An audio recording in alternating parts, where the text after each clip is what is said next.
నమస్తే, ఇది కథ కాదు జీవితం కార్యక్రమానికి స్వాగతం.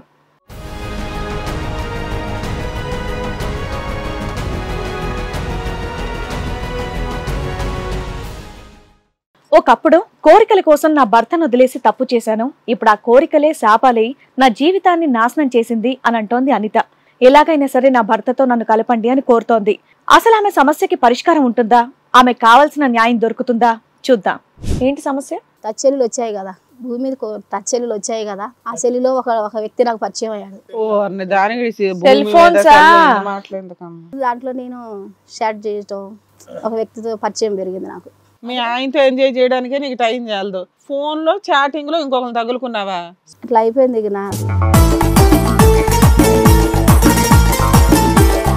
ఇంట్లో పని చేయవా? పని చేసుకునేది. మిగతా టైంలో ఫోన్ లో సోషల్ మీడియాలో ఎందుకున్నావు? ఇప్పుడు నా భర్త ఏం చేసేదంటే మంచిగానే మాట్లాడేది, కానీ ఆయన చెప్పే మాటల కంటే ఇతను చెప్పే మాటలు నాకు మంచిగా అనిపించింది. అతనితో ఏంది మాట్లాడాడంటే ఆయన మాటలు నాకు మంచిగా అనిపించింది. ఈ టైంలో మీ భర్తతో లవ్ ఉందా? మీ భర్త మీద లవ్ హరించిపోయిందా? భర్తతో లవ్ అంటే ఇతని మీద ప్రేమ పెరగటం వల్ల మా భర్త మీద ప్రేమ తగ్గిపోతా ఉంది. డైల్యూట్ అయిపోయిందా? బాగుందమ్మా ఇది. ఈయన మీద ప్రేమ పెరిగిపోయింది. ఏంటి కలుసుకుంటారా బయట? ఫోన్ లో మాట్లాడేనా? కలుసుకున్నాం కూడా.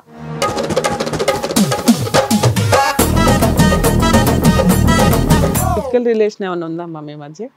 ఉంది. ఉందా? మీ ఆయనతో? మా ఆయనతో ఉన్నాక కూడా మధ్యలో ఏం పరిచయం సరే మా ఆయన్ని ఇక్కడ తగ్గించావు. ఆయనకు పెళ్ళయిందా? మీ ఫేస్బుక్ పెళ్లి కాలేదు. ఏంటి ఇప్పుడు మీ ఇద్దరు పెళ్లి చేసుకుందాం అనుకుంటున్నారా? అసలు ఆయనతో నేను వెళ్ళిపోయాను.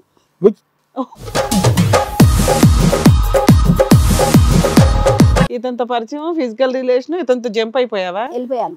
అయితే 6 నెలలనే ఇక నాకు ఇతని మీద అయిన మాటలను బట్టి చూసేయన్ని నాకు ఎక్కువ మీరు బాగా మత్తులో ఉన్నారు, అర్థం మత్తులు అయిపోయాను. చాలా మత్తులు అయిపోయాను. చాలా మాటలు, ఆయన మాటలు ఇంకా ఆయన మాటలు గుర్తొస్తున్నట్టున్నాయి మీకు కదా?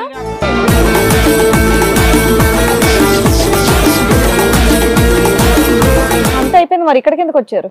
ఎందుకు వచ్చారంటే అతను పెట్టే టార్చర్ బట్టి. లవరా? ఎట్లా అంటే నన్ను చాలా మానసికంగా ఎట్లా బాధ పెట్టేదంటే, నీకు మంచిగా చూసే వాళ్ళు నచ్చరు కదమ్మా. ఇట్లా బాగా అసలు ఆయన బాగా చూసుకున్నాడు. మీరు ఆడవాళ్ళు కాబట్టి మీకు నేను చెప్తున్నాను, నాలాంటి సిచ్యువేషన్ ఏ స్త్రీకి రాకూడదు కాబట్టి మీకు నేను చెప్తున్నాను. నీలాంటి సిచ్యువేషన్, నీలాంటి మనస్తత్వం, ఆలోచన శైలి కూడా ఏ స్త్రీకి రాకూడదు.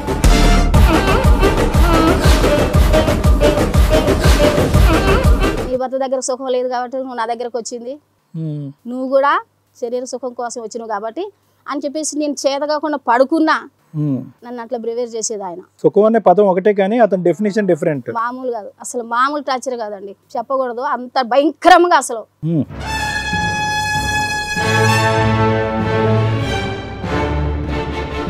వేరే స్త్రీలు తీసుకొచ్చుకొని కూడా ఎదురుగా పడుకోబెట్టుకునేది. ఏంది ఇలా చేస్తున్నావు అంటే ఏమనేది తెలుసా, నువ్వు కూడా అలాంటి దానివే కదా, నా దగ్గరకు వచ్చావు కదా, నాకు న్యాయం కావాలని వచ్చారు. నేను మోసపోయాను ఆయన మాయ మాటలు బట్టి. ఆయన చూపించే రంగులు ప్రపంచం అని, అదే ప్రపంచం అనుకో. కంటిన్యూ అవని అమ్మ, మీలాంటి వాళ్ళకి అదే కరెక్ట్ పనిష్మెంట్.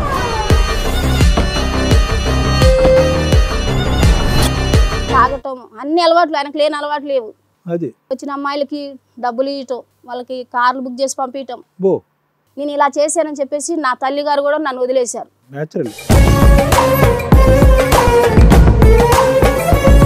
ఇంత నరకం అంటే చెప్పుకోలేని నరకం మేడం. ఎంత నరకం అది, ఏ అమ్మాయికి రాకూడదు అసలు ఆ నరకం. ఏ అమ్మాయికి రాదమ్మా, నీలాంటి అమ్మాయిలకు వస్తుంది. కన్నీళ్ళు ఆపుకోలేకపోతున్నా. ఇంకా ఆ స్థాయి పనిష్మెంట్ పడితే గానీ మార్పు రాదనమాట. అంటే ఇప్పుడు ఆ పనిష్మెంట్ పడకపోతే కనుక ఇక్కడికి ఎందుకు వస్తాయి? ఇక్కడ రావుగా. బాగా దొరికాడు మీ ఆయన. వేరే తిరిగిన తర్వాత మీ ఆయన యాక్సెప్ట్ చేయమంటే యాక్సెప్ట్ చేస్తాడా? 1.5 year అయింది మేడం మ్యారేజ్ చేసుకున్నాను. నన్ను కాదని వదిలేసి వెళ్ళిపోయింది. పెద్ద మనుషుల దగ్గర డైవర్స్ రాసుకున్నారట కదా, కోర్టులో వేసావా? కోర్టులో వేయలేదు, పెద్ద మనుషులు వేసింది, ఆమె వేసింది, వెళ్ళిపోయింది అనమాట.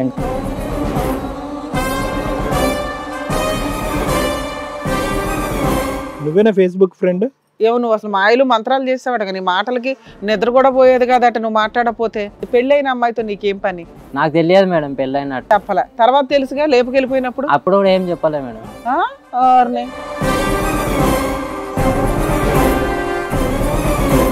ఏమా చెప్పావా అతనికి చెప్పలేదా? ఆయన మాటలు బట్టి నేను ఒకళ్ళు చెప్తే నాకు మ్యారేజ్ అయిందని తెలిసి ఒకవేళ నన్ను వదిలేస్తాడో ఏమో, ఇతనికంటే ఇతను ఎక్కువ ప్రేమగా చూస్తాను. మరి అభాషణ ఎవరు చేయించారు నీకు?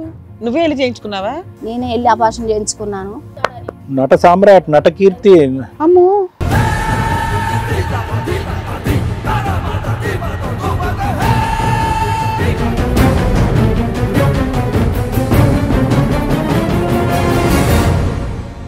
ఈ కార్యక్రమంలో మనతో పాటు ఉన్నారు ప్రముఖ హైకోర్టు అడ్వకేట్ రమ్యాకుల గారు. నమస్తే మేడం. నమస్తే. ప్రముఖ సైకియాట్రిస్ట్ డాక్టర్ కళ్యాణ్ చక్రవర్తి గారు. నమస్తే సార్. నమస్తే మేడం. ప్లీజ్ కూర్చోండి. కూర్చోండి సార్. మేడం, కాజీపేట నుంచి లలిత గారు చాలా ఇబ్బందులతో ఇక్కడికి వస్తున్నారు. ఎలాగన్నా సరే మీరే న్యాయం చేయాలని చెప్పేసి ఆవిడ కోరుతున్నారు. సో ఒక్కసారి ఆవిడ పిలిచి ఆవిడ సమస్య ఏంటో కనుక్కుందాం. లలిత గారు రండి.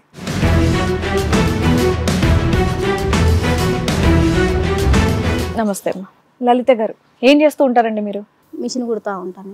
ఓకే, మీకు పెళ్ళైందా? మ్యారేజ్ అయింది. లవ్ మ్యారేజా అరేంజ్డా? ఒకళ్ళొకళ్ళు ఇష్టపడే చేసుకున్నాం. ఇంట్లో పెద్దవాళ్ళందరూ కూడా ఒప్పుకున్నారా? పెద్ద అమ్మ, మా కుటుంబానికి, మా ఆయన కుటుంబానికి కూడా తెలిసే చేసుకున్నాం. మరి ఇక్కడ వరకు దేనికి వచ్చారండి? ఏంటి సమస్య? టచ్చెల్లులు వచ్చాయి కదా, భూమి మీద టచ్చెల్లులు వచ్చాయి కదా, ఆ సెల్లులో ఒక వ్యక్తి నాకు పరిచయం అయ్యాడు. సెల్ ఫోన్సా? అంటే అంటే అట్లా అని చెప్తున్నాను మీకు.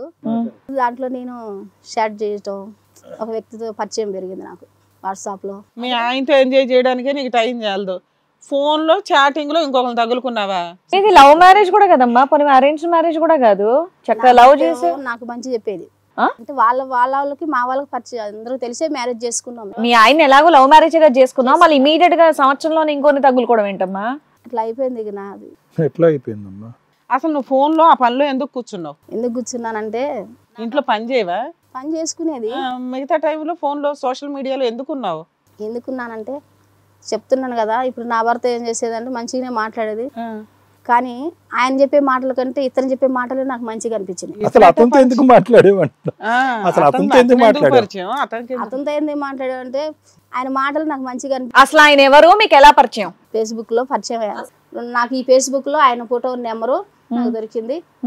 ఇక ఆయన ద్వారా నాకు పరిచయం పెరిగింది. ఫస్ట్ ఫ్రెండ్స్ లాగా ఉన్నాం, తర్వాత అది లవ్ గా మారింది. ఎంతకాలం లవ్? ఆయన మాటలను ఆకర్షించినాయి. ఆయన ఫోన్ చేయటం, తిన్న వాళ్ళు అట్లా ఆ ఒక ఫ్రెండ్స్ తను లవ్ గా మారిపోయి ఆయన మాటలు బట్టి నేను ఆకర్షణ అయిపోయాను. ఎక్కడ ఉంటారమ్మా? అతనిది అక్కడే కాజీపేట పక్కనే. ఈ టైంలో మీ భర్తతో లవ్ ఉందా? మీ భర్త మీద లవ్ హరించిపోయిందా? భర్తతో లవ్ అంటే ఇతని మీద ప్రేమ పెరగటం వల్ల మా భర్త మీద ప్రేమ తగ్గిపోతా ఉంది. అది డైల్యూట్ అయిపోయిందా? బాగుందమ్మా ఇది. ఈయన మీద ప్రేమ పెరిగిపోయింది. ఏంటి కలుసుకుంటారా బయట? ఫోన్ లో మాటలేనా? కలుసుకున్నాం కూడా. కలుసుకున్నారు కూడా. ఫిజికల్ రిలేషన్ ఏమైనా ఉందమ్మా మీ మధ్య? ఉంది. ఉందా? మీ ఆయనతో? మా ఆయనతో ఉన్నాక కూడా మధ్యలో ఏం పరిచయం సరే మా ఆయన్ని ఇక్కడ తగ్గించావు. ఆయనకు పెళ్ళయిందా? మీ ఫేస్బుక్ పెళ్లి కాలేదు. ఏంటి ఇప్పుడు మీ ఇద్దరు పెళ్లి చేసుకుందాం అనుకుంటున్నారా? అసలు ఆయనతో నేను వెళ్ళిపోయాను. ఇతనితో పరిచయం, ఫిజికల్ రిలేషన్, ఇతనితో జంప్ అయిపోయావా? వెళ్ళిపోయాను. నీకు పెళ్ళి ఎంతకాలం అయింది? సంవత్సరంన్నర అవుతుంది. ఇతను పరిచయం అయ్యి ఎంతకాలం అయింది? ఇతను పరిచయం అయ్యి ఒక 6 నెలలు 8 నెలలు అవుతుంది. అయితే 6 నెలలనే ఇక నాకు ఇతని మీద మాటలను బట్టి చూసేయన్ని నాకు ఎక్కువ అదే మీరు బాగా మత్తులో ఉన్నారు, అర్థం మత్తులు అయిపోయాను. చాలా మత్తులు అయిపోయాను. చాలా మాటలు, ఆయన మాటలు ఇంకా ఆయన మాటలు గుర్తొస్తున్నట్టున్నాయి మీకు కదా. ఈ మధ్యలోనే నీకు అన్ని అయిపోయినాయి. అతనితో ఎప్పుడు వెళ్ళిపోయావు? ఎంతకాలం? 2 నెలలు ఉంది మేడం. 2 నెలలు అయ్యింది. మరి మీ ఆయన నీ మీద ఏమైనా కేసు పెట్టాడా? మా ఆవిడ కనిపించట్లేదు, మిస్ అయిపోయింది అని? ఆయన చాలా బాధపడ్డాడు, చాలా ఇబ్బంది పడ్డాడు. ఇట్లా అయిపోయిందని చెప్పేసి ఆయన చాలా సఫర్ అయిపోయి. ఎందుకమ్మా మీ ఆయనకి డైవర్స్ ఇచ్చేసి నీకు నచ్చినోడు పెళ్లి చేసుకోవచ్చు కదా? అది కూడా అయిందండి. పంచాయతీ పెట్టించాము, మా ఆయన పెట్టించాడు. పెట్టించినాక ఎడాకులు కూడా రాసుకున్నాం, కాగితాలు రాసుకుని అన్ని చేసాం. అంతా అయిపోయింది. మరి ఇక్కడికి ఎందుకు వచ్చారు? ఎందుకు వచ్చారంటే అతను పెట్టే టార్చర్ బట్టి. అతను ఎట్లా అంటే నన్ను చాలా మానసికంగా ఎట్లా బాధ పెట్టేదంటే, నీకు మంచిగా చూసే వాళ్ళు నచ్చరు కదమ్మా. ఇట్లా బాగా అసలు ఆయన బాగా చూసుకున్నాడు. మీరు ఆడోళ్ళు కాబట్టి మీకు నేను చెప్తున్నాను, నాలాంటి సిచ్యువేషన్ ఏ స్త్రీకి రాకూడదు కాబట్టి మీకు నేను చెప్తున్నాను. నీలాంటి సిచ్యువేషన్, నీలాంటి మనస్తత్వం, ఆలోచన శైలి కూడా ఏ స్త్రీకి రాకూడదు. భర్తని పక్కన పెట్టుకుని ఇంకో లవర్ని పెట్టుకుని బాగా చూసుకున్న భర్త నచ్చలేదు, కొట్టేవాడికి 2 నెలల్లో నీకు దుకాణం అర్థం అయిపోయిందా? అసలు మామూలు కాదండి. అసలు బట్టలు ఇప్పేసి మీద కూర్చొని సిగరెట్లతో శరీరం కాల్చడం. ఆ ఫస్ట్ 4 నెలల్లో అట్లా ఎప్పుడు చేయలేదా? మీరిద్దరు కలుసుకునేవాళ్ళు కదా. నా భర్త ద్వారా నాకు సుఖం లేదు, నీ ద్వారా నువ్వే నన్ను సుఖ పెట్టాలని చెప్పేసి నేను ఆయనతో మాట్లాడుతూ ఉంటే నీ వచ్చింది కేవలం దీనికోసమే కదా, నీ భర్త దగ్గర సుఖం లేదు కాబట్టి నువ్వు నా దగ్గరకు వచ్చింది, నువ్వు కూడా శరీర సుఖం కోసం వచ్చినావు కాబట్టి అని చెప్పేసి నేను చేత కాకుండా పడుకున్నా నన్ను అట్లా బిహేవ్ చేసేది ఆయన. సుఖం అనే పదం ఒకటే కానీ అతని డెఫినేషన్ డిఫరెంట్. మామూలు కాదు, అసలు మామూలు టార్చర్ కాదండి, చెప్పకూడదు, అంత భయంకరంగా అసలు బాగా టార్చర్ పెట్టడం, కొట్టడం. మరి నువ్వు కూడా ఇలాంటి దాని ఏరే స్త్రీలు తీసుకొచ్చుకొని కూడా ఎదురుగా పడుకోబెట్టుకునేది. ఏంది ఇలా చేస్తున్నావు అంటే ఏమన్నా తెలుసా, నువ్వు కూడా అలాంటి దానివే కదా, నా దగ్గరకు వచ్చావు కదా. కదమ్మా ఇదంతా చెప్తున్నావు ఎందుకు? నేను చూసి మేము జాలి పడాలి అప్పుడు? నాకు న్యాయం కావాలని వచ్చారు. ఏం న్యాయం కావాలి? మళ్ళీ చేస్తున్నాడుగా న్యాయం. నేను మోసపోయాను ఆయన మాయ మాటలు బట్టి. ఆయన చూపించే రంగులు ప్రపంచం అని అదే ప్రపంచం అనుకొని నా భర్త నాకు పాప ఏం చెప్పేదంటే మంచిగా లేచి మంచి ఊడి చల్లుకొని మంచిగా నీట్గా వంట చేసుకొని తిని. ఈ లోపల మీ భర్త బాగానే ఉన్నాడు, పిచ్చోడు అయ్యాడా? అసలు చాలా ఇప్పుడు తెలుసు అలాంటి భర్త కూడా ఏ అమ్మాయికైనా అలాంటి భర్త ఉంటే చాలా సంతోషపడతాను. కానీ నేనే నా భర్త మాటలు లెక్క చేయక గర్వంతో అహంకారంతో ఇలా నేను అలా బిహేవ్ చేశాను. నాకు న్యాయం జరగాలని వచ్చాను. నీకు తగ్గ పనిష్మెంట్ రెండో అతను చూపించాడు కదా. మామూలు పనిష్మెంట్ కాదండి, అది కంటిన్యూ అవని అమ్మ. మీలాంటి వాళ్ళకి అదే కరెక్ట్ పనిష్మెంట్. ఎంత అంటే ఏ అమ్మాయిలు తీసుకొచ్చుకొని ముందు పడుకోబెట్టుకునేది. ఎందుకు ఇట్లా చేస్తున్నాను, నేను నమ్మొచ్చాను కదా, నా భర్త మంచి మాటలు చెప్తాను వినిపించుకో, నువ్వు మంచి వాడు అని నీ మాటలు నమ్మి నేను వచ్చాను. తాగటం అన్ని అలవాట్లు, ఆయనకు లేని అలవాట్లు లేవు. వచ్చిన అమ్మాయిలకి డబ్బులు ఇవ్వటం, వాళ్ళకి కార్లు బుక్ చేసి పంపించటం. ఏంది నువ్వు ఇలా చేస్తావు, నేను నమ్ముకొని నేను వచ్చాను కదా. నేను ఇతను నా భర్త నా తల్లిగారు అయిపోళ్ళు ఆటో అయిపోళ్ళు కూడా నేను ఇలా చేశానని చెప్పేసి నా తల్లిగారు కూడా నన్ను వదిలేశారు. వాళ్ళు ఇటు మొత్తం ఆయన వైపే ఉన్నారు. ఎందుకంటే ఆయన మంచివాడు కాబట్టి ఆయన వైపు మంచిగా ఉన్నారు. నన్ను మాత్రం అసహించుకుని ఇప్పుడు నేను అందరిని కాదనుకుని ఇతని దగ్గరకు వచ్చినాక ఇతను నాకు నరకం అంటే ఏంటో చూపిస్తున్నాడు. ఇంత నరకం అంటే చెప్పుకోలేని నరకం మేడం. ఎంత నరకం అది, ఏ అమ్మాయికి రాకూడదు అసలు ఆ నరకం. ఏ అమ్మాయికి రాదమ్మా, నీలాంటి అమ్మాయిలకు వస్తుంది. నేను నిజంగా చెప్తున్నా, అంతగా టార్చర్ పెట్టి. ఇప్పుడు ఎక్కడికి ఎందుకు వచ్చిందని మనం ఏదో జాలి పెడతామని వచ్చింది. కన్నీళ్ళు ఆపుకోలేకపోతున్నాం. ఏం కావాలి, న్యాయం ఏం కావాలి నీకు? నువ్వు చేసిన తప్పు ఫస్ట్ ఆఫ్ ఆల్ మాకే మాత్రం జాలి కలగట్లేదు నిజం చెప్పాలంటే. నేను మారాను మేడం, చేసే యథవేషాలన్నీ చేసే నేను మారాను మేడం అంటే ఎట్లా? అన్ని నీ ఇష్టమేనా? నీకు ఆ స్థాయి పనిష్మెంట్ పడితే గానీ మార్పు రాదనమాట. అంటే ఇప్పుడు ఆ పనిష్మెంట్ పడకపోతే కనుక ఇక్కడికి ఎందుకు వస్తావు? ఇక్కడ రావుగా. బాగా దొరికాడు మీ ఆయన. వేరేతో తిరిగిన తర్వాత మీ ఆయన యాక్సెప్ట్ చేయమంటే యాక్సెప్ట్ చేస్తాడా? మీరు కోర్టులో డైవర్స్ వేసారా? పెద్ద మనుషుల కాగితాలు రా, అది తెలివితేటలు సార్. కోర్టులో వేయలేదు. కానీ నాకు విడాకులు కాలేదని, ఎందుకంటే నా భర్త ఖచ్చితంగా నన్ను చేర్చుకుంటాడు నమ్మకం నాకుంది. ఎందుకంటే నా భర్త చాలా మంచోడు. మీ ఇద్దరు పెళ్లి చేసుకున్నారా? రెండో అతనితో పెళ్లి చేసుకున్నావా? 2 నెలల క్రితం వెళ్ళిపోయావు కదా. పెళ్లి ఏమైనా చేసుకున్నారా, చేసుకోలేదా? పెళ్లి చేసుకుంటున్నా అంటూనే ఉన్నాడు, ఇంట్లోనే మామూలు చేసుకోలే. ఇంకా చేసుకుంటానంటేనే సినిమా చూపించాడు. మళ్ళీ ఇంకోటి ఏంటంటే నా భర్త ద్వారా వచ్చిన గర్భిణి కూడా నేను అపార్షన్ చేయించుకున్నాను. ఆయన పుట్టిన పిల్లలు ఎందుకు, నేను నా దగ్గరకు వచ్చినావు కదా. అమ్మా మాకే కోపం ఆకాశంలో ఉంటది, మళ్ళీ దాన్ని తీసుకొచ్చి నువ్వు ఇంకెందుకు పెంచుతావు తల్లి? ఒకరిని పిచ్చోని చేశారు, ఒక హత్య చేశారు. ఆయన పుట్టిన అమ్మాయి నాకు వద్దు, పాప అయిన బాబాయ్. మీ ఆయనకి తెలుసా నువ్వు కడుపుతా ఉన్నావని? తెలుసు. అదని చెప్పావా లేదా? ఇది అబార్షన్ చేయించుకున్నాను కూడా చెప్పావా? మీ భర్తకు తెలుసా అబార్షన్ అయ్యిందని? ఇక్కడికి ఇతని దగ్గరకు వచ్చినాక అపార్షన్ చేయించారు. సో ఈ ప్రస్తుతానికి మీ ఆయన అయితే నేనే వద్దన్నాను, ఆయన పుట్టిన పిల్ల మన ఇద్దరి మధ్యలో ఎందుకు, నేనే అపార్షన్ చేయించుకుంటాను. మాట్లాడకు, నాకు చాలా చిరాగ్గా ఉంది. మాట్లాడుతుందో తెలిసి మాట్లాడుతుందో అని చెప్పేసి నేను అలా చేసుకో. ఆవిడ ఈ లోకంలో లేదు సార్, ఆవిడ ఏదో లోకంలో ఉంది, చెప్తానే ఉందా. అంటే ఏంటమ్మా నీది దారుణంగా నీ బాధ అంతా చెప్పేసుకుంటే ఇక్కడ మేము కరిగిపోయి నీ భర్తను తీసుకొచ్చి మళ్ళీ నీ చేతుల్లో పెట్టేస్తావనా? ఒక మనిషి మారినాక అండి మళ్ళీ తిరిగి నువ్వు మారినట్టు మాకేం అనిపించట్లే. నీలాంటి వాళ్ళు మారినా మీ ఆయనకి మీరు నాకు న్యాయం చేస్తారని మేడం మీ దగ్గర ఏదో పనులన్నీ చేసిన తర్వాత న్యాయం చేస్తాను. పిచ్చోళ్ళే కూర్చున్నావు ఇంటి ఇక్కడ. అసలు నా గురించి తెలిసి వచ్చావు తెలియకొచ్చావు? తెలుసో తెలియక అన్ని తెలిసే చేసావు. నీ వయసు ఎంత? ఎక్కువ తెలిసిపోయింది. వయసు ఎంత? నాకు నా వయసు అండి 22 సంవత్సరాలు. టైలరింగ్ చేస్తున్నావుగా, వర్కింగ్ ఉమెన్ వేగా, మాత్రం తెలీదా? ఇంకా టచ్ ఫోన్ వాడుతున్నానని చెప్పేసి ఏదో చెప్పావు స్టార్టింగ్ లో. మోసపోయానండి ఆయన చూపించే మాటలు బట్టి. చిన్న పిల్లవు మరి మోసపోవడానికి. మోసపోయాను ఆయన మాటలు బట్టి, అన్యాయం అయిపోయాను, నరకాన్ని అనుభవించాను. ఆయన నా భర్త మాటలు అయితే చేదు కనిపించాయి, ఆయన మాటల్లో నాకు చాలా తీపి అనిపించింది. అంటే ఈయన ఇంకా నా భర్త కంటే సరే. ఇప్పుడు మీ ఆయన దగ్గరికి వెళ్ళిన తర్వాత మళ్ళీ ఇంకోరు అలా తీపిగా మాట్లాడతారు, మళ్ళీ వెళ్ళిపోవన్న నమ్మకం ఏంటమ్మా? అన్ని ఉంటాయి జీవితం అంటే. ఇలాగా ఏ అమ్మాయి కూడా చేయకూడదని నేను కోరుకుంటున్నాను. నేను చేసిన తప్పు ఇంకొకరు చేయకూడదు. నేను చూపించినాక వాళ్ళకి అర్థం అవుతుందిలే గానీ వాళ్ళ ఆయన ఎవరో వచ్చినట్టున్నారు పాపం. ఆయన అడుగుదాం. అమ్మ మేమైతే కలిపి పంపిస్తామో లేదో మాకు సంబంధం లేదు, నేనైతే కలిపి పంపించను. మీ ఆయన ఏమంటాడో, నిన్నేమైనా క్షమిస్తాడో లేదో దయచేసి ఆయన పిలిచాం మేము. ఆయన వర్షన్ కూడా వింటాం, రానివ్వండి మేడం. ఈశ్వర్ గారు రండి.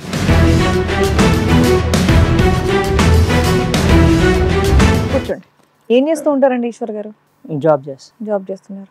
మీ ఆవిడ 1.5 year అయింది మేడం మ్యారేజ్ చేసుకుని మేము. నన్ను కాదని వదిలేసి వెళ్ళిపోయింది. పెద్ద మనుషుల దగ్గర డైవర్స్ రాసుకున్నారట కదా, కోర్టులో వేసావా? కోర్టులో వేయలేదు మేడం. ఎందుకని? పెద్ద మనుషులు వేసింది, ఆమె వేసింది, వెళ్ళిపోయింది అనమాట. ఇంకా రాసి ఇచ్చింది అదే చాలా అనుకున్నావా? చాలు. నువ్వేంటి ఏమైనా సంబంధాలు ఎత్తుక్కున్నారా? లేదు మేడం, అమ్మ అంటే చాలా ఇష్టం, నన్ను కాదనేసి అట్లానే వెళ్ళిపోయింది. లవర్ని ఉంచుకున్నదంట. ఆ ఏడుపు ఏడిసిందిలే ఇప్పటిదాకా. మంచి నుంచి మీరు లవర్సే అంట కదా మీ పెళ్లికి ముందు? Arrange marriage. Arranged marriage. పెళ్లి చేసుకున్నా కానీ భర్త బాగా చేసుకున్నా కానీ వెళ్ళి. ఎందుకు ఇలా మారిపోయింది ఈ అమ్మాయి? నాకు డౌట్ వచ్చేది 1 month నుంచి సెర్చ్ చేసి అట్లానే లవర్ తెలిపోయింది అని తెలిసింది. At the time of leaving ఆ అమ్మాయి ప్రెగ్నెంట్ అని తెలుసా? తెలీదా? ప్రెగ్నెంట్ అంట, అబార్షన్ కూడా చేయించుకుంది. అది అంత నిజమో మాకు తెలియదు, ఆవిడ చెప్తుంది. అవునండి. అబార్షన్ చేయించుకున్న అంత ఏమైంది అని అంత అలా. నువ్వేమన్నా ఆయన అంటే నా 2 నెలలు వెళ్ళిపోయింది కదా, బాగా ఉతుకుతున్నాడట. ఆ దెబ్బలకు భయపడి నా భర్త వాల్యూ తెలియాలని మంచిగా ఉండు, భర్త వాల్యూ తెలిసింది ఆ అమ్మాయికి. నువ్వంట ఇంకొకసారి క్షమిస్తావా ఆమెను? లేదు మేడం. కాదు, నువ్వు వేసే దెబ్బలు వాడేస్తున్నాడు అంట, నీ డోస్ కూడా కూడా కొట్టేవాను మంచిగా ఉండి అందుకనేసి ఇలా చేసేది. మంచిగా ఇంట్లో వంట వండి ఇంట్లో బట్టలు ఉతికి కట్ చేసుకోంటే నాకు వద్దు అన్నట్టు వెళ్ళిపోయింది. కాదండి ఇప్పుడంటే 6 నెలలు బాగానే నడిచింది, 4 నెలలు ఎప్పుడైతే ఈ పత్రాల మీద సంతకాలు పెట్టి వీళ్ళిద్దరు జంటగా మొదలు పెట్టారో వాడు అసలు సిసలైనటువంటి సీన్ మొదలు పెట్టాడంట. బాగా టార్చర్ పెడుతున్నాడంటే ఆవిడకి ఇప్పుడు నరకం అంటే ఏంటో అర్థమైంది. అయితేనే కానీ తెలియదు. మంచిదే కానీ మరి మేము ఫోన్ చేస్తే ఎందుకు వచ్చావు నువ్వు? వెంటనే ఏమనుకుని వచ్చావు ఇక్కడికి? అదే చెప్తాను అన్నగా అసలు ఏం జరిగిందో విందామని అనుకున్నాను. మారిపోయి నీ దగ్గరికి వస్తుందంట, వెళ్ళిపోతావు తీసుకుని. నేను తీసుకున్నాను. అదే మరి ఆవిడ మీకున్న ఆప్షన్స్, మీరు కోర్టులో డైవర్స్ పిటిషన్ వేసుకోవాలి అర్జెంట్ గా. సగం మందికి తెలియని ప్రాబ్లం ఏంటంటే పెద్ద మనుషుల దగ్గర సెటిల్మెంట్ అయిపోయినాక అది డైవర్స్ ఇచ్చేసారేమో అని అనుకుంటారు. రియల్ గా అవి డైవర్స్ కింద కన్సిడర్ అవ్వవు. అలా రాసుకున్న పేపర్ తోటి కోర్టులో డైవర్స్ పిటిషన్ ఫైల్ చేయాలి. అమ్మాయి కాన్ఫిడెన్స్ కూడా అదే కదా మేడం. అసలు ఈ అమ్మాయి ఏ కేసులు వేయదు. ఒక నిమిషం నాన్న, నేను చెప్పేది వినండి. ఆ అమ్మాయి ఏ కేసులు వేయడానికి అర్హతే లేదు. వేస్తే కనుక మీరు ఈ వీడియో పోలీసులకు చూపించండి. ఆల్రెడీ ఆవిడ లేచిపోయిన సంగతి పెద్ద మనుషుల దగ్గర ఒప్పుకొని మీకు లెటర్లో రాసినవి ఇవన్నీ ఉంటాయి కాబట్టి క్రిమినల్ కేసు రిజిస్టర్ అవుతుంది. నువ్వు వేస్తే, ఆవిడ వేసినా ఎంటర్టైన్ చేయరు, చేసినా పనికిరాదు ఆ కేసు. అర్థమవుతుందా? నువ్వు డైవర్స్ కేసు వేస్తే 100% ఈజీగా గెలుస్తావు, కొంచెం ఫాస్ట్గా కంప్లీట్ చేస్తావు. ఇప్పుడు వచ్చేసి అక్కడ మీ ఇంటి దగ్గర నిరాహార దీక్షలు చేయడము, నిన్ను బతులాడుకుంటూ కూర్చోవడం వర్కౌట్ అవుతుంది. మేమైతే అసలు యాక్సెప్ట్ చేయట్లా. ఏమో నిన్ను అడగాలి కదా, నీ ఉద్దేశం ఏంటో తెలియాలి కాబట్టి అడిగాం. సో మీరు ఉండండి, మీరు లీగల్గానే ప్రొసీడ్ అవుతారు. మేడం వాళ్ళ లవర్ను కూడా పిలిచినట్టున్నారు. మామగారు అయితే చాలా ఇష్టం, వాళ్ళు ఇప్పటికీ నాతో కాంటాక్ట్ లోనే ఉంటారు. నీతో ఆ అమ్మాయితో కట్ చేస్తారుగా? అత్తయ్య మామగారు చాలా మంచి వాళ్ళు, నాకు ఒక అమ్మ నాన్నలాగా అత్తయ్య నామయ్య మంచి వాళ్ళు. ఆ అమ్మాయి ఇక్కడ వరకు మేము ఆయనతోనే ఉంటాం, ఆయన ఎలాగైనా బతలాడుకుంటా ఎలాగైనా న్యాయం చేయడానికి వచ్చేసింది పరిగెట్టుకుని నీ కాలమే పట్టడానికి. అసలు మీ అత్తమ్మ మామ ఒప్పుకుంటారా? అమ్మాయి తీసుకోబో కదా, మనుషులు మానవత్వం ఉన్న మనుషులు కాబట్టి వాళ్ళు కూడా ఒప్పుకోరు, మేము కూడా ఒప్పుకోం. నువ్వు కూడా ఒప్పుకోవద్దని మా రిక్వెస్ట్. ఎందుకంటే ఈ అమ్మాయి పనికిరాదు. ఇట్లా సైకలాజికల్ గా కాదు ఈ అమ్మాయి ప్రాబ్లం. ఆ అమ్మాయి ఆలోచన విధానమే చెడ్డది, వ్యక్తిత్వం సహజ లక్షణం ఆ అమ్మాయిది. ఇలాంటి అమ్మాయి కరెక్టే కాదు నీ పక్కన. మేడం ఈ అమ్మాయి ఫేస్బుక్ ఫ్రెండ్ కూడా ఇక్కడే ఉన్నాడు, పిలుస్తాను ఒకసారి. అబ్బా ఎంత యాక్టివ్ గా ఉన్నావు బాబుదా. నువ్వేనా ఫేస్బుక్ ఫ్రెండ్? ఏంటమ్మా పెళ్ళైన ఆవిడకి మెసేజ్లు పెట్టడం, ఆవిడని ట్రాప్ చేయడం, ఏదో చాలా అద్భుతంగా మాట్లాడుతూ ఉంటా. ఏం మాట్లాడతావు విన్నా? నేను ట్రాప్ ఏం చేయలేదు మేడం, పరిచయం అయ్యారు అంతే. నువ్వు మెసేజ్ చేసావా? అమ్మాయి మెసేజ్ చేసిందా? నేను మీ ఫోటో చూసి మీరు చాలా అందగాడని చెప్పి మీకు మెసేజ్ చేసిందా? మెసేజ్ చేసింది, ఫోన్ మాట్లాడింది. పెళ్ళైన అమ్మాయితో నీకేం పని? నాకు తెలియదు మేడం పెళ్ళైనట్టు. ఏమో నువ్వు అసలు మాయలు మంత్రాలు చేస్తావాడు, నీ మాటలకి నిద్ర కూడా పోయేది కదట నువ్వు మాట్లాడపోతే. ఆమెకు పెళ్ళైనట్టు నాకు చెప్పలే మేడం. చెప్పలే, తర్వాత తెలుసుగా లేపుకెళ్ళిపోయినప్పుడు. అప్పుడు కూడా ఏం చెప్పలే మేడం. అప్పుడు కూడా ఏం చెప్పలే. ఏమా చెప్పావా? అతనికి చెప్పలేదా? అమ్మాయికి అబార్షన్ చేయించారంట, చెప్పావా? చెప్పలేదా? ఆయన మాటలు బట్టి నేను ఒకవేళ చెప్తే నాకు మ్యారేజ్ అయిందని తెలిసి ఒకవేళ నన్ను వదిలేస్తాడో ఏమో, ఇతను ప్రేమగా చూస్తాడని. నట సామ్రాట్, నట కీర్తి. నా భర్త ద్వారా మరి అబార్షన్ ఎవరు చేయించారు నీకు? నువ్వే వెళ్ళి చేయించుకున్నావా? నేనే వెళ్ళి అబార్షన్ చేయించుకున్నాను. అమ్మో, అంటే నీ పెళ్ళి అని తెలిస్తే అబ్బాయి నిన్ను ఎంటర్టైన్ చేయడు, నీకు ప్రెగ్నెన్సీ ఉందని తెలిస్తే నీ పెళ్ళైన విషయం తెలిసిపోద్దని నువ్వే వెళ్ళి అబార్షన్, నీ ఫ్రెండ్లు నువ్వు వెళ్ళిపోయి చేయించేసుకున్నారా? ఆ ప్రెగ్నెన్సీకి ఎవరమ్మా ఫాదర్? ఇతనా అతనా? ఫస్ట్ భర్తేనండి. భర్తే. ఎందుకంటే నాకు మ్యారేజ్ అయిందని తెలిస్తే మళ్ళీ ఒకవేళ నన్ను చాలు అమ్మా నీ రీజన్స్. నాన్న మరేంటి 2 months వచ్చింది నీ దగ్గర ఉంది కదా, ఏమో వేరే అమ్మాయిలు తెచ్చుకుంటావట, ఈవిడ ఎదురు ఫిజికల్ గా కలుస్తావట, వాళ్ళని గుండెల మీద కూర్చొని కాలుస్తావట, ఏంటి ఆ పంచాయతీ? అవి కూడా అబద్ధమేనా అమ్మా? చాలా మంది వస్తుంటారు, ఎవరందరూ వస్తూ ఉంటారు. హెయిర్ కటింగ్ దేనికి ఓన్లీ సెక్స్ వస్తారు మేడం. చండాలుడు, చాలా మంది ఈ అమ్మాయి ఉంది కదా, నువ్వు మళ్ళీ అమ్మాయిని ఎందుకు తెచ్చుకుంటున్నావు? ఆ? ఈ అమ్మాయిని పెళ్లి చేసుకుందాం అనుకోలేదా? నువ్వేం పని చేస్తూ ఉంటావు? అదేం పనేమో మేడం, ఫుల్ టైం. ఈ అమ్మాయిని పెళ్లి చేసుకుందాం అనుకోలేదా? లేదు మేడం. ఏమ్మా నన్ను పెళ్లి చేసుకుంటానని చెప్పిండు మేడం. చెప్పే కదా తీసుకెళ్ళి, మరి ఏ ఉద్దేశంతో తీసుకెళ్ళావు అమ్మాయిని? మేడం నేను పెళ్లి చేసుకుంటాను, నీ భర్త కంటే ఎక్కువ నేను చెప్పలేదు. ఓన్లీ ఆమె ఏం చెప్పింది, ఓన్లీ అదే చెప్పింది, కొంచెం చెప్పింది మేడం. ఫిజికల్ గా నన్ను సాటిస్ఫై చెయ్యి అన్నట్టు అనంది ఆ అమ్మాయి నిన్ను. ఇంట్లోనే ఉంటారా? ఎక్కడ ఉంటారు మీరు? మేము బయట ఉంటాం. బయట ఉంటారు. నువ్వు ఆ అమ్మాయి అలా కోరుకోగానే ఇంకా పెళ్లి అయ్యిందా పెళ్లి కాలేదు ఇవన్నీ నీకు అనవసరం. ఎందుకంటే నీకు లేడీస్ క్యూ కడతా ఉంటారు, నువ్వు అదే పనిలో ఉంటావు, అదే నీ ఫుల్ టైం జాబ్. అసలు నీకు ఈ అమ్మాయిని పెళ్లి చేసుకునే ఉద్దేశం లేదా? కానీ ఏం చెప్పలేదు మేడం నాకు. తను చెప్పలేదు, సరే నీ బుద్ధి ఏమైంది?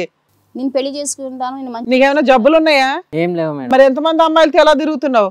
ఎందుకు తిరుగుతున్నావు? జబ్బులు వస్తాయని తెలియదా?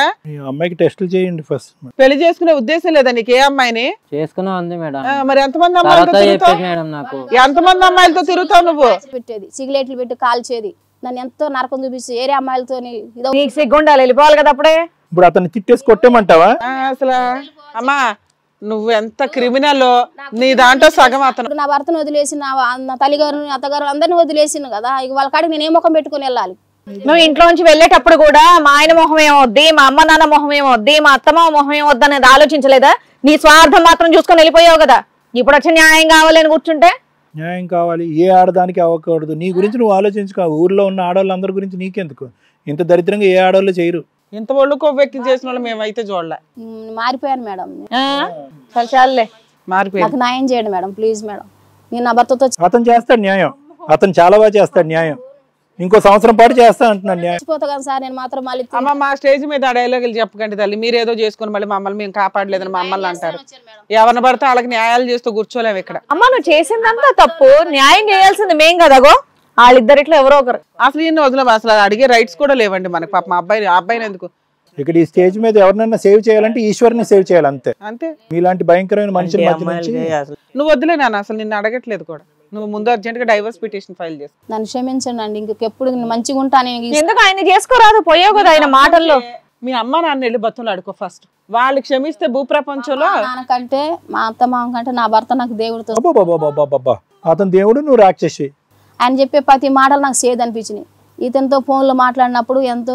వద్దమ్మా, ఆ కథ ఒకసారి వినటానికే చచ్చిపోతున్నా, మళ్ళీ ఎందుకు వినిపిస్తారు? సరే అమ్మాయికి ఏమైనా ప్రాబ్లం ఉందా? ఈయన పెట్టే టార్చర్ ఏదో అయ్యే ఉంటది. న్యాచురల్ గా ఎట్టగా ఉందో నాకు తెలుస్తుంది దీంట్లో మనం చెప్పాలంటే. కొట్టేదండి, బాగా కొట్టేది, చుట్టూ ఇట్లా కొట్టేదంటే చంపలే మైండ్ ఏమైనా. మొహం మీద మచ్చలు అన్నావేనా ఇక్కడంతా? అవునండి బాబు ఎందుకయ్యా? స్టార్టింగ్ ఉన్నాయి మేడం. అది నువ్వేం కొట్టలేదా? నీ దగ్గర క్యూ కట్టి వచ్చే ఆడవాళ్ళందరినీ ఆ కార్యక్రమం అయిపోయింది. రెస్పెక్ట్ ఇస్తాను సార్, లేడీస్ కి చాలా రెస్పెక్ట్ ఏ ఇస్తాను. రెస్పెక్ట్, ఆ రెస్పెక్టా? లేదు సార్, చాలులే. నేను ఎప్పుడు కొట్టలే లేడీస్ అంటే చాలా రెస్పెక్ట్. నువ్వు అమ్మాయిలు తీసుకొచ్చుకోలేదా? అమ్మాయిలు చూడమని చెప్పేసి నన్ను కొట్టలేదా? నువ్వు నేను కొట్టాను. కొట్టలేదా? నువ్వు కొట్టాడా లేదా అంటే మీ డెసిషన్ చెప్పి టార్చర్ చూపించేది. అసలు ఇలాంటి అబ్బాయి అసలు ఈ లైఫ్ లో అసలు ఇలాంటి నీచమైన నేను ఎక్కడా చూడలేదు మేడం. అదే వర్డ్ నీకు వర్తిస్తుందేమో. మేము స్త్రీలు అండి, బలహీనమై ఒకవేళ నమ్మిపోతే ఆ స్త్రీలను ఎంత ప్రేమ చూడాలి కదా. అన్ని అంత నీచమైన పనులు ఎందుకు? ఆయనకు అక్కా చెల్లెలు లేరా? ఆవిడ వర్షం ఆవిడ ఎంత సెల్ఫిష్ అంటే ఆవిడకి ఏది కావాలంటే అది చెప్పేసుకుంటుంది అంతే. కాదండి, ఇప్పుడు నమ్మొచ్చింది. ఇప్పుడు సరే నేను తెలియక తప్పు చేశాను, నా భర్తను వదిలేసుకున్నా. నాకు సరే అయ్యా, ఈ పతివ్రత అడుగుతుంది ఆన్సర్ అంటే చెప్పు. మరి నువ్వు ఇలా చేయటం ఎంతవరకు కరెక్ట్ మేడం? అతను ఇలా నిన్ను చేసుకుంటే చాలా మంది క్యూ కడతారు, చాలా మంది వస్తారు ఇక్కడికి. నాకు ఈ బుద్ధి ఉంది, నాకు అమ్మాయిలు పిచ్చి ఉంది. నువ్వు రావద్దు అని చెప్తే నేను నా భర్తతోనే ఉండిపోదును కదా, నా మనసుని అప్పుడు మార్చుకుందేమో కదా. అలా చెప్తే గానీ నీ నువ్వు ఎలా అబద్ధాలు చెప్పావో, నువ్వు ఎలా దాచేసావో ఆయన అదే చేశాడు. దొందే అంటారు. ఇది కథ కాదు జీవితం ప్రోగ్రామ్ ని అందరికంటే ఒక రోజు ముందుగా చూడాలి అనుకుంటే హిట్ టీవీ యాప్ ని డౌన్లోడ్ చేసుకోండి. ఇందులో మీరు మెచ్చే, మీకు నచ్చే కంటెంట్ సిద్ధంగా ఉంది. సార్ విన్నారు కదా సార్ వాళ్ళది. మేడం ఇక్కడ బేసికలీ ఏంటంటే ఇందాక లాయర్ మేడం నేను మాట్లాడుకున్నప్పుడు మీరు కూడా మధ్యలో సమర్థించినప్పుడు నిజంగా ఇటువంటి ఇంత వేరీడ్ సిచ్యువేషన్ మనం చూడలేదు. ఏంటంటే నేను మ్యారేజ్లోంచి వెళ్ళిపోతాను, వేరే అబ్బాయితో ఉన్నాను, అక్కడి వరకు విన్నాం. కానీ ఆ అబ్బాయి టార్చర్ పెడుతున్నాడు కాబట్టి నేను వెనక్కి వచ్చేసి మళ్ళీ నా భర్తే కావాలి అని చెప్పటం అనేది కూడా కొన్ని సందర్భాల్లో విన్నాం. కంటిన్యూస్గా అదే పనిగా తన యొక్క సింపతి రోల్ గురించే మాట్లాడి తనని ఎంపతైజ్ చేయాలి, తన సింపతైజ్ చేయాలి, తన బాధ చెప్పుకోవాలి. ఇప్పటికీ కూడా నేను విక్టిమ్ పొజిషన్లో ఉన్నాను, నేను అన్యాయం అయిపోతున్నాను అని చెప్పి ఈశ్వర్ దగ్గర రావడానికి ట్రై చేస్తుంది. కానీ అసలు ఈశ్వర్ నేను వెళ్ళిపోయిన తర్వాత ఎంత బాధపడ్డాడు. నేను ఒక అక్రమ సంబంధం పెట్టుకుని పెద్దల మనుషుల మధ్యలో అతని దగ్గర నుంచి రైటింగ్లో తీసుకుని అక్కడి నుంచి వెళ్ళిపోయిన తర్వాత ఈశ్వర్ ఎలా ఉంటాడు, ఏం చేస్తున్నాడు అనేటటువంటి కనికరం లేదు. అరే ఒక భయంకరమైనటువంటి మనిషి కామం అనేటటువంటి మత్తులో మునిగిపోయి ఒక భయంకరమైన ఆలోచన శైలిలో ప్రపంచంలో ఒక ఆడది ఒక తల్లి చేయకూడనటువంటి ఒక భయంకరమైన పని ఏంటంటే కడుపులో ఉన్న బిడ్డని చంపేసుకోవటం. దానికి కారణం ఏంటి? మళ్ళీ కామమే. అది కామం అంటే ఏంటంటే ఇక్కడ ఇతని దగ్గర నుంచి ఇతను మోసం చేసి రైటింగ్లో రాసేసుకుని తీసుకోవటం ఒక ఎత్తు అయితే కనుక కడుపులో బిడ్డని అకారణంగా చంపేటాన్ని ఇంకేమంటారమ్మా? హత్య అనేటటువంటి పదం చాలా చిన్న పదం ఏమోగా. జంతువులైనా చేస్తాయా ఆ పని? మత్తులో ఉండాలి, ఆయన మత్తులో ఉండిపోయాడు చూశాను. అమ్మ దయచేసి కొన్ని పదాలు నువ్వు వాడద్దు. న్యాయం, త్యాగం, నాకు ఏ ఆడదానికి ఈ పని బట్టి నాకు బుద్ధి వచ్చింది, నా భర్త, ఈ కొన్ని పదాలు వాడద్దు. ఆ పదాలకి నీకు అర్హత లేదు. ఎందుకంటే కొన్ని తప్పులకి బహుశా క్షమాపణ ఉంటుందమ్మా, కొన్ని తప్పులకి పరిష్కారం ఉంటుంది, కొన్ని సమస్యలకి పరిష్కారం ఉంటుంది, కొన్నిట్లకి ఉండదమ్మా. ఎందుకంటే ఇక్కడ ఇర్రివర్సిబుల్ డ్యామేజ్ జరిగిపోయింది. అంటే ఒక డ్యామేజ్ అనేటటువంటిది మనం రిపేర్ చేసేటటువంటి పరిధిలో ఉంటేనే దానికి క్షమాపణ అనేటటువంటి ఇలాంటి పదాలు వర్తిస్తాయి. ఇక్కడ ఇర్రివర్సిబుల్ డ్యామేజ్ జరిగిపోయింది. అతని జీవితంలో అతను జరగకూడనటువంటి అన్యాయం జరిగిపోయింది. ఈశ్వర్కి నిన్ను కన్నటువంటి తల్లిదండ్రులు నిన్ను చీతూ అని ఉమ్మేస్తున్నారు. మళ్ళీ ఇలా వెనక్కి వచ్చి అతను వెంట పడుతున్నావు అని తెలిస్తే కనుక వాళ్ళ కూతురు అనేటటువంటి కనికరం లేకుండా నిన్నేం చేస్తారో కూడా తెలియదు. వాళ్ళకి ఇంకో తెలియనటువంటి అంశం ఏంటో తెలుసా? వంశోద్ధారకుడు. నువ్వు పుట్టబోయేటటువంటి బిడ్డను కూడా నువ్వు చంపేసావంటే కనుక ఇటువైపు అటువైపు తల్లిదండ్రులు వచ్చి నిన్ను నరికి పోగులు పెడతారు. నువ్వు కేవలం ఇక్కడ ఏంటంటే కేవలం ముగ్గురికి తెలిసినటువంటి అంశాన్ని ఇంకో ముగ్గురికి వచ్చి చెప్పావు. ఇంకా సమాజంలో ఉండేటటువంటి పెద్ద మనుషులకి, తల్లిదండ్రులకి, పెద్దవాళ్ళకి ఇంకా తెలియదు ఇది. అప్పుడు నీకు ఇందాకటి నుంచి చెప్తున్నావు కదా, ఒక అనామికుడిని తెలిసి తెలియకుండా ఫేస్బుక్ అని చెప్పి పరిచయం పెంచుకుని ఇక్కడ లవ్ తగ్గించేసాను, ఇక్కడ కోటా తగ్గించేసాను, అక్కడ కోటా పెంచేసాను అని అంటున్నావు కదా. సమాజం, నీ తల్లిదండ్రులు, పెద్దవాళ్ళు నీకు ఎటువంటి కోటా ఇస్తారు, ఎటువంటి నరకం ఇస్తారు, చూపెడతారన్నది అప్పుడు తెలుస్తుంది. నువ్వు ఇక్కడ కూడా ఈరోజు ఎందుకు వచ్చావు ఈశ్వర్ దగ్గరికి? అతను ఆ చూడకూడనటువంటి ప్రపంచం చూపెట్టాడు కాబట్టి వచ్చావు. లేదంటే నీ కల్లో అయినా కూడా ఈశ్వర్కి అన్యాయం జరిగిందనే మాట, ఈశ్వర్ పిచ్చోడైపోతున్నాడు అనేటటువంటి మాట, నా బిడ్డను నేను చేజేతులారా చంపుకున్నాను అనేటటువంటి బాధ, ఆ బాధ ఇప్పటికీ లేదులే కానీ అనేటటువంటి పదాలు ఎప్పటికైనా వచ్చుండేవా? రావు. కాబట్టి నేను అనుకునేటటువంటిది ఏంటంటే లలిత, నీలో వచ్చినటువంటి ఈ మార్పు, సో కాల్డ్ మార్పు కాదు, అవకాశవాదం. ఇప్పటికి కూడా ఏంటంటే నాకు ఎక్కడైతే ఉపయోగపడుతుందో, ఎక్కడైతే నాకు జీవితం సుఖం అనేటటువంటి ఉంటుందో అక్కడ పరిగెట్టుకుంటూ వెళ్ళిపోతా. ఈరోజు నీకు ఉన్నటువంటి ఏకైక వ్యక్తి నీ జీవితంలో కొద్దో గొప్ప కనికరించి కొద్దిగా ఆ తలుపు తీసేటటువంటి వ్యక్తి ఎవరు అంటే కనుక అమాయకుడైనటువంటి ఈశ్వరని నీకు బాగా తెలిసి ఈ వేదికను ఎంచుకుని ఇక్కడ ఒక కంప్లైంట్ కింద వచ్చి ఇక్కడ నాకు అన్యాయం అయిపోతుంది, కాపాడేయండి, నా భర్తకు నాకు ఇచ్చేసేయండి అని చెప్తున్నాం. ఇక్కడ ఎవరు ఇక్కడ పెద్ద పెద్ద కాలీఫ్లవర్లు పువ్వులు పెట్టుకొని కూర్చోలేదు. నీకు ఇప్పటికీ కూడా నేను పచ్చిగా మాట్లాడితే ఇప్పటికీ కూడా రామ్ చూపెట్టినటువంటి నరకం ఏదైతే ఉందో, ఏదైతే శిక్ష నీకు పడిందో అది సరిపడే అంత శిక్ష కాదు. ఇంత కఠినంగా మాట్లాడుతున్నారు ఏంటి డాక్టర్ గారు అని అనుకో. ఇప్పటికి కూడా నీ బాధను ఏ విధంగా వర్ణించినా, ఇలా కొట్టేవాడండి, వేరే ఆడవాళ్ళని తీసుకొచ్చాడు, ఇప్పటికీ కూడా నీకు పడినటువంటి శిక్ష నీ కడుపులో బిడ్డను చంపుకున్నంత శిక్ష దాంతో సమానం కాదు. ఈశ్వర్ని అన్యాయంగా చేసి రోడ్డు మీద వదిలేసినంత శిక్ష కాదు. నీకు ఇంకా పడవలసినటువంటి శిక్ష చాలా బాకీ ఉంది. ఇదైతే మాత్రం నీకు చెప్పాలనుకున్నానమ్మా. ఎవరూ కూడా, మేమే కాదు, ఈ ప్రోగ్రాం చూసేటటువంటి లక్షలాది మంది ప్రేక్షకులు ఎవరూ కూడా నీ తరపున ఒక్కరు కూడా నిలబడి అయ్యో పాపం అనేటటువంటి పదం ఎవరు అంటారని నేను అనుకోవట్లే. నీకు పిచ్చి అనే పదం కూడా నేను వాడను. ఎందుకంటే అలా అనుకుంటే కనుక పాపం ఆ బాధతో ఉండేటటువంటి వాళ్ళని చాలామందిని అన్యాయం చేసిన వాళ్ళు. ఇది ఒక భయంకరమైనటువంటి వ్యక్తిత్వపరమైనటువంటి లోపం. ఈశ్వర్ ఎంట్రీ ఇస్తే కనుక మళ్ళీ ఈశ్వర్ జీవితంలో వస్తావు, మళ్ళీ ఫేస్బుక్లో పరిచయం వస్తుంది, మళ్ళీ ఇంకో కాంటాక్ట్ పెరుగుతుంది, మళ్ళీ ప్రెగ్నెన్సీ రావచ్చు, మళ్ళీ బిడ్డను చంపేయచ్చు. ఈ సైకిల్ అయితే కంటిన్యూ అవుతుంది. ఎందుకంటే నీ లోపల ఆవగింజంత అసలు సిసలైనటువంటి మార్పు రాలేదు, కన్ఫర్మ్. ఈశ్వర్ నీదైతే మాత్రం నిజంగా నువ్వు అంటే చాలా బాధ అయినటువంటి, నువ్వు స్వచ్ఛంగా ప్రేమించినటువంటి అమ్మాయి ఇలా చేయటం అనేటటువంటిది మేమే చూడలేదు, విచిత్ర విడ్డూరమైనటువంటి అంశం. అలాంటిది నీ చిన్న వయసు, నువ్వు చూస్తున్నావు, ఇది ఎలా తట్టుకుంటున్నావు నాకైతే తెలియదు. కానీ ఏదేమైనా కూడా పెద్దల సమక్షంలో రాసుకున్నటువంటిది అది పదిలంగా ఉండాలి, ఎల్లకాలం నిలబడాలంటే లాయర్ మేడం ఇందాక ఒక సజెషన్ ఇచ్చారు, అది ఇమీడియట్గా అమలుపరిచేటటువంటి ప్రయత్నం చే. అప్పుడు నీకు ఒక పర్మనెంట్ ఉంటుంది. లేదంటే ఆ అమ్మాయి వచ్చి రేపొద్దు నీ ఇంట్లోకి వచ్చేసి మనం ఎక్కడ తీసుకున్నాన్న మాట అన్నా కూడా ఆశ్చర్యపడక్కర్లేదు. రామ్, నీకు ఒకే మాట చెప్తున్నానయ్యా, నువ్వు ఇక్కడ వచ్చి ఆ అమ్మాయిని ఈ టార్చర్ పెట్టి ఆ టార్చర్ పెట్టలేదు అనేటటువంటి మాట అనడానికి నీకు ఏ హక్కు లేదు. నువ్వు ఎంతోమంది జీవితాలని ఆడిపోసుకుంటున్నావు, ఎంతోమంది ఆడవాళ్ళ జీవితాలతో ఆడుకుంటున్నావు. కబడ్దార్, అర్థమైందా? నీకు ఈ పాటికి ఎటువంటి రోగాలు ఎటువంటి ఇవి వచ్చినాయో నాకైతే తెలియదు, కానీ నువ్వు ఎంతకాలం బతుకుతో నాకైతే తెలియదు, కానీ నువ్వు చేసినటువంటి దానివల్లే ఈరోజు ఆ అమ్మాయి నీకు అట్రాక్ట్ అయింది. ఓకే, ఆ అమ్మాయిని మనం తిడుతున్నాం, కానీ నీకు అట్రాక్ట్ అయ్యింది. అట్రాక్ట్ అయిన తర్వాత నువ్వు కనెక్ట్ అయ్యావు. కనెక్ట్ అయిన తర్వాత నువ్వు ఆ అమ్మాయి గురించి వివరాలు తెలుసుకునేటటువంటి ప్రయత్నం చేస్తే ఖచ్చితంగా వివరాలు తెలిసి వచ్చి ఉండేవి, కానీ నువ్వు తెలుసుకునేటటువంటి ప్రయత్నం చేయలేదు. ఎందుకంటే ఒక అమ్మాయి నీ వెంట పడుతుంది. ఈ అమ్మాయి చాలా వందల మంది లిస్టులో ఒక అమ్మాయి నీకు వాడేసుకుందాం, ఉపయోగించేసుకుందాం, తర్వాత చూపెడదాం, నరకం అనేది చూపెడదాం. నువ్వు వచ్చేసిన అమ్మాయి వచ్చేసిన తర్వాత అందరు అమ్మాయిలాగా వచ్చి వెళ్ళిపోయి లాంటి అమ్మాయిలు అనుకుంటే కనుక నీకు హ్యాపీస్. ఇలా కాదు, ఈ అమ్మాయి వచ్చిన కాడి నుంచి నా భర్తను వదిలేసాను, నా కడుపులో ఉన్న బిడ్డను చంపేసుకున్నాను, నా పర్మనెంట్ ఎజెండా నువ్వే, నీతో పాటే కూర్చుంటాను అనేటప్పటికీ నీకు ఒళ్ళు రగిలిపోయి ఏం చేయాలో తెలియక ఆ అమ్మాయి దేనికైతే కోరుకుని వచ్చిందో దాంట్లోనే నరకాన్ని చూపెట్టేటటువంటి ప్రయత్నం చేసి ఆ అమ్మాయికి నరకాన్ని చూపెట్టి ఈరోజు వెనక్కి పంపించావు. ఆ పిచ్చి మొహం ఏంటంటే కనుక నువ్వే భర్త అనుకుని నువ్వే జీవితం అనుకుని చెప్పి సర్వనాశనానికి గురై నీ వెంట పడుతుంది. అలాంటి ఆడవాళ్ళు ఎంత తప్పు చేస్తున్నారో నీలాంటి మగవాళ్ళు కూడా అంతే స్థాయిలో తప్పులు చేస్తున్నారు. ఇప్పటికైనా నీ ప్రవర్తన మార్చుకో, లేదంటే ఏదో ఇలాంటి ఆడది వచ్చేసి నువ్వెందుకురా నన్ను పెళ్లి చేసుకో అని చెప్పి కాలు చేయి తీసేసింది అనుకో, అంతే జీవోత్సవంలాగా ఎక్కడో పడిపోతావు, లేదంటే ఏదో అంటు రోగాల వల్ల చచ్చిపోతావు ఏ నడి రోడ్డు మీద. ఇప్పటికైనా మారు, అర్థమైందా? Thank you sir. Madam, social media ద్వారా పండంటి కాపురం ఎండిపోయింది ఎవరన్నా ఉంటే వీళ్ళ కేసు ఒక ఎగ్జాంపుల్ అండి. ఎందుకంటే సోషల్ మీడియాలో పరిచయాలు అనేవి 99% ఫెయిల్ అయినవే ఉన్నాయి. అట్రాక్ట్ అయిపోయి వాళ్ళు ఎవరో తెలియదు, వాళ్ళ బ్యాక్గ్రౌండ్లు ఏంటో తెలియదు. ఒకవేళ అలా ఎవరన్నా పరిచయాలు పెట్టుకొని ఉంటే ఆ ఫోనుల్లో ముందే మాట్లాడుకోండి, పెళ్లి కోసం పరిచయం పెట్టుకుంటున్నారా, శారీరక సుఖం కోసం పరిచయాలు పెట్టుకుంటున్నారా అని. ఈమె దృష్టిలోనేమో పెళ్ళి, ఆయన దృష్టిలోనేమో నా దగ్గర రెగ్యులర్గా చాలామంది అమ్మాయిలు వస్తారండి, వాళ్ళు ఆ టైపు వాళ్ళే వస్తారు, మంచి అమ్మాయిలు కాదు, డబ్బు కోసం వచ్చే అమ్మాయిలు, అట్లాంటి అమ్మాయి అనుకొని నేను రప్పించుకున్నాను, అమ్మాయికి పెళ్ళయిన సంగతి కూడా నాకు తెలియదు అని. అమ్మ పెళ్ళయిందని చెప్పావా లేదా అని అడిగితే చెప్పలేదండి అంటుంది.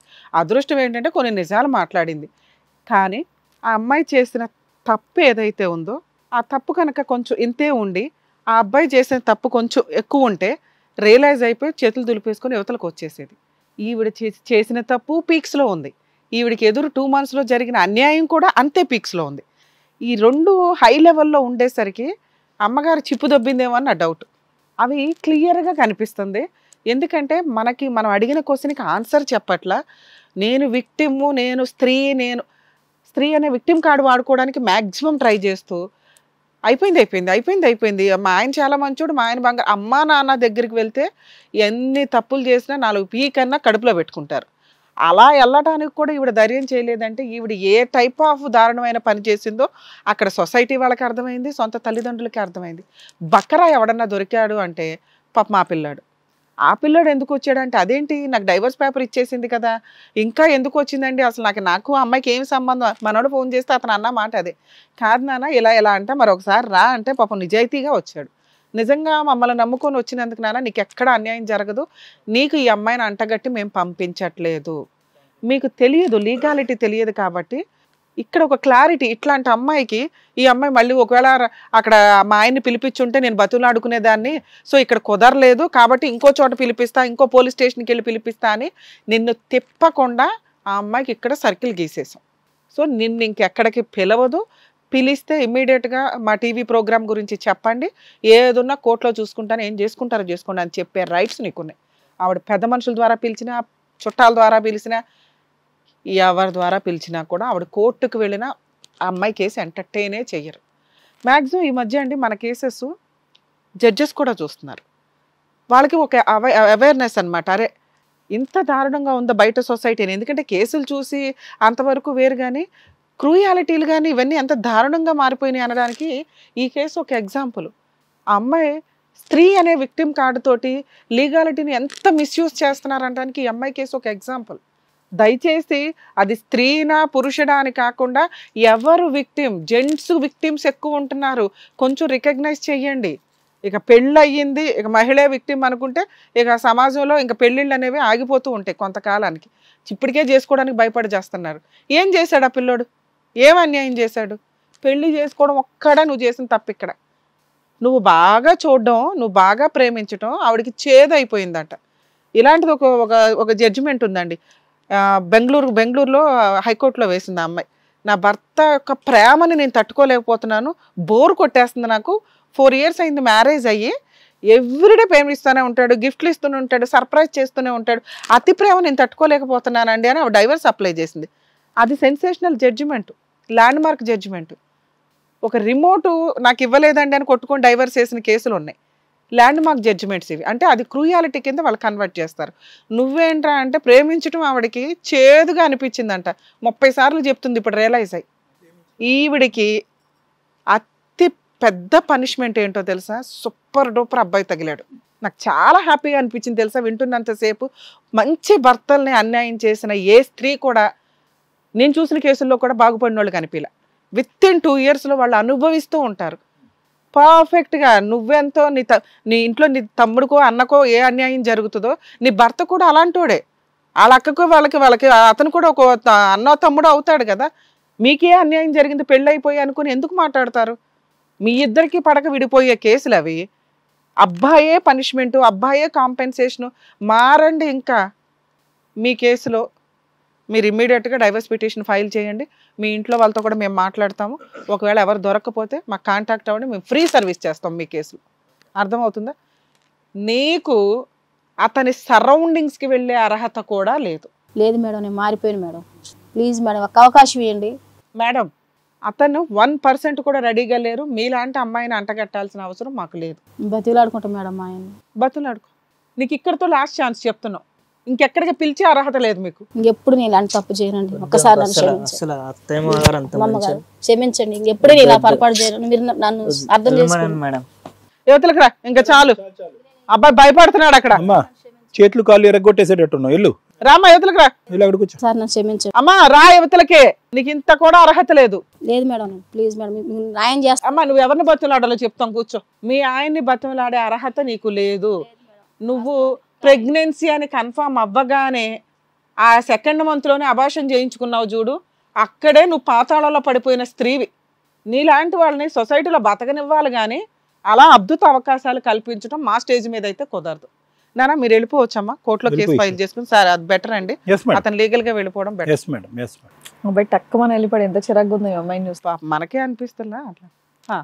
నీ విషయానికి వస్తే తల్లి, ఎంత పాపాలు చేసావంటే నువ్వు వెంటనే తప్పుని పనిష్మెంట్ చాలా సింపుల్గా 2 monthsలో అనుభవించేసి, మేడం నేను రియలైజ్ అయిపోయానండి, నాకు మళ్ళీ అద్భుత అవకాశాలు కల్పించేయండి అంటే అంత ఫాస్ట్గా ఇవ్వడానికి మేమేమి ఇక్కడ దేవుళ్ళం కాదు. అలా ఇవ్వాల్సి వచ్చినా కొంత టైం తీసుకుంటాం. నీ కేసులో మీరు ఒక 5 years టైం తీసుకోండి. ఏ మగాడు లేకుండా సరౌండింగ్స్లో ఎవరి మాటలకి టెంప్ట్ అవ్వకుండా ఉంటే మంచి భర్త దొరుకుతారు తల్లి. నువ్వు మీ తల్లిదండ్రులను ఒప్పించుకోవడానికి చూడు, వాళ్ళ దగ్గర మాత్రమే ఉండే అర్హత నీకుంది ఉండాలని అనుకుంటే. మీరు సూసైడ్ అటెంప్ట్ చేసుకుంటామండి, నా భర్త లేకపోతే మేము ఉండలేనండి అని మీరు మమ్మల్ని బ్లాక్మెయిల్ చేస్తే ఊరుకునేదే లేదు. ఈవిడ మీద అయితే మన పోలీస్ స్టేషన్ కంప్లైంట్ ఇవ్వాలి సార్. ఎందుకంటే ఆ అమ్మాయి మాట్లాడే విధానం నాకు కొంచెం డేంజర్గానే అనిపిస్తుంది. అక్కడ అన్యాయం అయిపోయింది, అసలు తను అంటగట్టకపోతే ఊరుకొని అన్నట్టు మాట్లాడింది కొన్ని సందర్భాల్లో. అమ్మ నీ మీద మేము పోలీస్ స్టేషన్లో కంప్లైంట్ ఇస్తున్నాం, మీరు మిమ్మల్ని హోమ్లో ఉంచుతారు, మీరు పర్ఫెక్ట్గా అన్ని డెసిషన్స్ తీసుకున్నాక ఆలోచిస్తాం. ఇప్పుడు నీ గురించి మంచి చెడు ఏమీ చెప్పట్లా, ఎందుకంటే నువ్వేం మాట్లాడావు మా ఆడియన్స్కి తెలుసు. ఆల్రెడీ సార్ ఎక్స్ప్లెయిన్ చేశారు మీ క్యారెక్టర్ ఏంటి, మీరు ఎలాంటి వాళ్ళు, ఏం చేస్తే బెటర్ అని. కొంతకాలం గ్యాప్ తీసుకోండి, లేదా అతను బతులాడమంటే బతులాడతాం. నీకు కరెక్ట్ వ్యక్తి అతను మాత్రమే. నువ్వు అతను పెళ్లి చేసుకోవాలని అనుకున్నావు కదా. పోను మేడం, చచ్చిపోదు దగ్గరికి అయితే నేను పోను. అలాంటి నీచమైన మగాడు నేను అసలు చూడలేదు మేడం ఇప్పుడు. నువ్వు మాత్రం చాలా పతివ్రతవి. తెలుసో తెలియక చేశాను కానీ. అరే అతను కూడా తెలుసో తెలియకో చేశాడు. చాలా మంది స్త్రీలతో సంబంధం ఉంది సార్. నీకేమైనా చెప్పాడా నువ్వు ఒక్కదానివే పతివ్రత నా పక్కన అని? ఇప్పుడు అంత మంచి నాకు అసలు స్త్రీ అంటే నీకు అతని మీద కక్ష తీర్చుకోవాలంటే అతని మీద నువ్వు కేసు వేసుకోవచ్చు తల్లి. మీ ఆయన మీద కేసు వేయడానికి పనికిరాదు, నువ్వు ఏ కేసు వేయడానికి పనికిరాదు, గుర్తుపెట్టుకో. అసలు అవకాశం ఉన్నా నీకు చెప్పను నేను. అమ్మా ఏమయ్యా చెప్పండి. అరే మగ పిల్లలు అన్యాయం అయిపోతున్నారని మేము జనాలకు చెప్తుంటే నీలాంటి వాళ్ళు ఉండడం వల్ల నిజంగా అన్యాయం అయిపోతున్న మగపిల్లలను కూడా కాపాడలేకపోతున్నాం తెలుసా. ఏమో అంత వెచ్చలు విడతాను, అంత కొవ్వెక్కేం తిరుగుతున్నావయ్యా. డబ్బిచ్చి అమ్మాయిలతో తెచ్చుకోవడం అది వేరే, నీకు ఒళ్ళు కొవ్వెక్కింది చేసుకుంటాం. మరి ఎలాంటి వాళ్ళు సోషల్ మీడియాలో ట్రాప్ చేయడం ఎందుకు? నీ వల్ల ఈ పిల్ల జీవితం నాశనం అయింది తెలుసుగా. పనికిమాలలో ఎట్లాంటి వాళ్ళు ఉంటారు అట్రాక్టివ్గా పడిపోవడానికి అర్జెంటుగా. కేసులు వేయలేదు ఇంతవరకు ఎవరు నీ మీద? అమ్మా అతని మీద నీకు కేసు వేసుకునే రైట్స్ అయితే ఉన్నాయి. నన్ను పెళ్లి చేసుకుంటాడని మా ఆయన దగ్గర నుంచి నన్ను రప్పించేసి ఫాల్స్ కేసు అంటారు దీన్ని, నిజమైన కేసు కూడా కాదు. నిన్ను కొట్టాడు కదా, కొట్టిన దానికి నువ్వు 2 months నుంచి అతనితో లివిన్లో ఉన్నావు కాబట్టి అతని మీద క్రిమినల్ కేసు వేసే రైట్స్ అయితే నీకున్నాయి. నేను పోను మేడం ఆయన దగ్గరికి. ఆయన మీద వినాలి. మీనమ్మా చెప్పేది, ఏం చేయాలో చెప్తున్నారు. ఆయనతో వెళ్ళి నిన్ను కాపురం చేయమని చెప్పట్లేదు తల్లి. నిన్ను 2 months నుంచి హింసించాడు కదా, మానసికంగా, శారీరకంగా, ఫైనాన్షియల్గా. దానికి అతన్ని మాత్రం పనిష్ చేసే హక్కు నీకు ఉంటుంది. కొంచెం నీ కోపం, బాధ ఇవి తగ్గాలి అంటే మీరు అతని మీద పోలీస్ స్టేషన్ కంప్లైంట్ ఇవ్వండి, మేము మీ మీద ఇస్తాం. మీ మీద ఎందుకు అంటే మీరు సూసైడ్ అటెంప్ట్స్ చేయకుండా, అంతే తప్ప మిమ్మల్ని ఏదో జైల్లో పెట్టమని కాదు. ఎందుకంటే మీ ఆయనే చేయని వదిలిపడేసాడు, మేమెందుకు రిస్క్ తీసుకుంటాం. నువ్వు ఇప్పుడు 3-4 సార్లు ఏమన్నావంటే నేను చావనన్నా చేస్తా మా ఆయన ఇవ్వకపోతే అన్నావు. అలా అనకుండా ఉండడం కోసం మీకు కొంత కౌన్సిలింగ్స్ ఉంటాయి, లేదా హోమ్లో ఉంచుతారు. మీరు ఏదో జాబ్ చేసుకుంటున్నారు కదా, మీకేం జరుగుతుందని మేము రోజు కూర్చొని చూసుకుంటూ ఉండలేం. ఈవిడ మీద అయితే పోలీస్ స్టేషన్లో కంప్లైంట్ ఇస్తామండి, బెటర్ ఆప్షన్. నీకు ఎవరో కత్తిలాంటి అమ్మాయి దొరికిద్ది, ఖచ్చితంగా జైలుకి వెళ్తావు నువ్వైతే. ఇప్పుడు ఈవిడ మేము ఎందుకు బతులాడుతున్నామంటే నేను లాంటి వాళ్ళకి చిన్న పనిష్మెంట్తో అన్నా బయటపడాలి అని. నువ్వు పోలీస్ స్టేషన్లో కేసు వేస్తే ఆయన రియలైజ్ అవుతాడు తల్లి, మారితే మీ ఇద్దరు కలిసి ఉండండి, లేదా ఎలాగే తనుగు చేస్తూ ఉండండి. బెటర్ ఆప్షన్ సార్ ఇది, మనం అసలు సెటిల్ చేసే కేసు కూడా కాదు. అది మీ ఆయనతో కలవడం అయితే కుదరదు.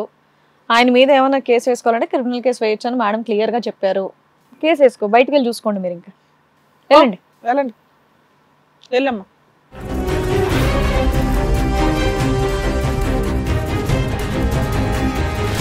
Thank you sir, thank you madam. వచ్చిన వాళ్ళకి కరెక్ట్గా బుద్ధి చెప్పి పంపించినందుకు thank you so much. Thank you madam. మరో కథతో మళ్ళీ కలుద్దాం. ఈ కార్యక్రమాన్ని ఇంతగా అభిమానిస్తున్న ప్రతి ఒక్కరికి కూడా శిరస్సు ఉంచి నమస్కరిస్తున్నాము. ఈ సందర్భంగా మీ అందరితో నేను ఒక విషయాన్ని పంచుకోవాలి అనుకుంటున్నాను. మేము చేసేటటువంటి ఇది కథ కాదు జీవితం కార్యక్రమం ద్వారా ఎంతో మందికి ప్రత్యక్షంగాను పరోక్షంగాను సహాయం అందుతుందని భావిస్తున్నాం. ఎక్కడ ఉండి ఇక్కడికి రాలేని ఎంతో మందికి అడ్వకేట్ రమ్య మేడం గారు, సైకియాట్రిస్ట్ డాక్టర్ కళ్యాణ్ చక్రవర్తి గారు ఇచ్చేటటువంటి సూచనల ద్వారా వాళ్ళ జీవితాల్లో ఎలాంటి మార్పులు తెచ్చుకుంటే ఆనందంగా ఉంటారో అలాంటి మార్పులు తెచ్చుకుంటున్నారు. మా ఆశయం ఒకటే, అందరూ బాగుండాలి, అందులో మేము ఉండాలి. ఇది కథ కాదు జీవితం ప్రోగ్రామ్ అందరికంటే ఒక రోజు ముందుగా మీరు చూడాలి అనుకుంటే వెంటనే డౌన్లోడ్ చేయండి హిట్ టీవీ యాప్. ఇందులో మీరు నచ్చే మెచ్చే కంటెంట్ సిద్ధంగా ఉంది. మరి ఇంకెందుకు ఆలస్యం, వెంటనే డౌన్లోడ్ చేసుకోండి హిట్ టీవీ యాప్.